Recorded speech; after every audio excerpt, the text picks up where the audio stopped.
Hey, Darren, Marshall had a case of the dropsies in the preseason. How concerned are you this is carrying over to the regular season?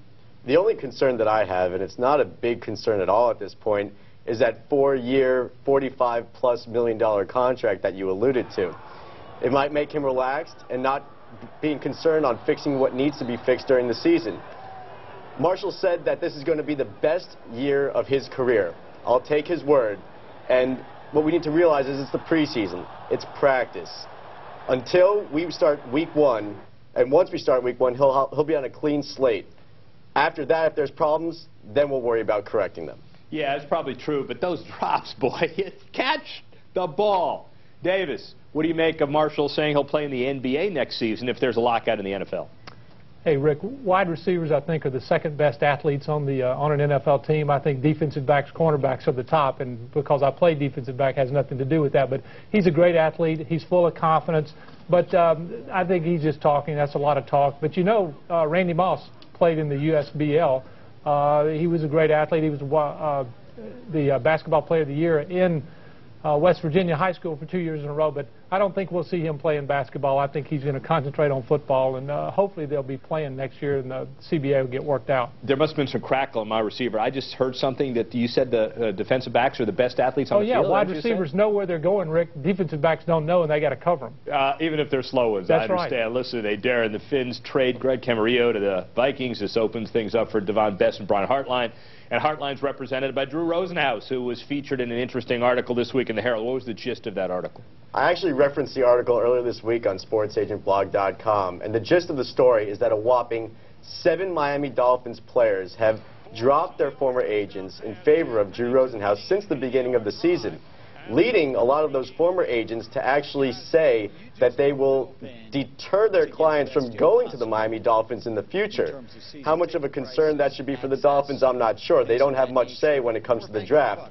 Drew Rosenhaus, in turn, has said that it's not his fault. The players are just interested in going to him. Well, we'll see how it all shakes out. The pocketbook talks before, now, and in the future. And again, we'll see how it shakes out. And Davis, the Dolphins on the field have been criticized as being too run heavy, and how much should they loosen up the reins? Well, I think you got to understand who Dan Henning is, their offensive coordinator, and where he's coming from. You know, when he was the head coach for the Atlanta Falcons, he spent some time with some people in Atlanta, and he talked around up there. Bobby Dodd was a former head coach of Georgia Tech, and Bobby Dodd said in talking about your quarterback and picking your quarterback, you're more concerned about whether he's going to make mistakes as opposed to how he's going to hurt the other team. And I think that's what, until Chad Henne, until they get confident and comfortable with him, they're going to continue to run the football. One of the things look how quick Ricky Williams still is, boy. I wish you could run like that, don't you?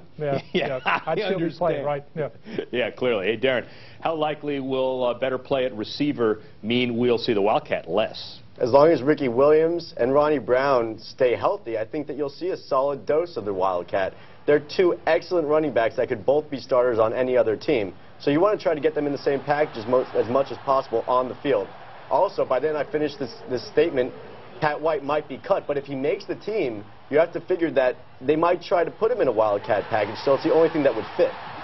Yeah, well, certainly Marshall will just have to see. And Darren, the Dolphins faced the Vikings in Week 2, and Brett Favre complaining about his bum ankle, an old one, and how effective will he be in 2010 in your estimation? The fact of the matter is, for the Vikings to remain competitive, he has to stay healthy, and also hopefully take some of Percy Harvin's migraines off of the table as well. What we need to realize is that with the Vikings, whether he performs or he doesn't perform, that's their key to success. They don't have anyone really behind him. While he's 41 years old and the left ankle injury is not what we want to hear about, you have to be thankful just when he wakes up and he's able to stretch.